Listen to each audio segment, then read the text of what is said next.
Iran ইস্যুতে পশ্চিমা সামরিক জোট ন্যাটোর ভূমিকায় চরম অসন্তোষ প্রকাশ করেছেন মার্কিন প্রেসিডেন্ট ডোনাল্ড ট্রাম্প। সম্প্রতি ফিনান্সিয়াল টাইমসকে দেওয়া এক সাক্ষাৎকারে ট্রাম্প হুঁশিয়ারি দিয়ে বলেন, ইরান যুদ্ধে মিত্ররা যুক্তরাষ্ট্রকে সাহায্য করতে ব্যর্থ হলে ন্যাটোর সামনে ভবিষ্যৎ খুবই খারাপ।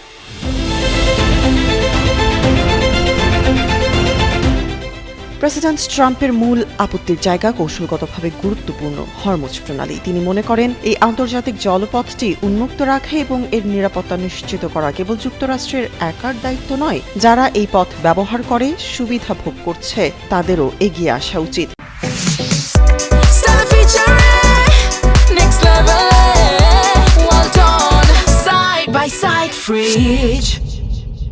বিশেষ করে চীন সরকার যাতে এই বিষয়ে চাপ সৃষ্টি করে সেজন্য প্রয়োজনে শি জিনপিং এর সাথে নির্ধারিত বৈঠক পিছিয়ে দেওয়ার ইঙ্গিত দিয়েছেন ট্রাম্প।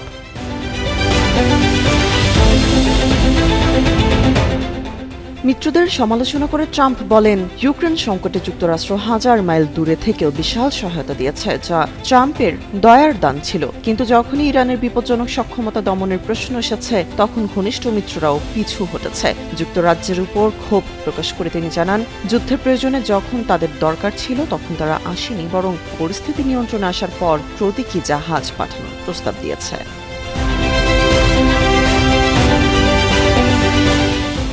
ট্রাম্পের মতে ন্যাটো বর্তমানে একটি একমুখী রাস্তা হয়ে দাঁড়িয়েছে, যেখানে যুক্তরাষ্ট্র শুধু দিয়ে যাচ্ছে কিন্তু বিনিময়ে কাঙ্ক্ষিত সহযোগিতা পাচ্ছে না। এই অসমতা বজায় থাকলে ন্যাটোর টিকে থাকা কঠিন হয়ে পড়বে বলে সতর্ক করেছেন মার্কিন প্রেসিডেন্ট ডোনাল্ড ট্রাম্প। তামান্না তাবাসসুম, যুগান্তর নিউজ।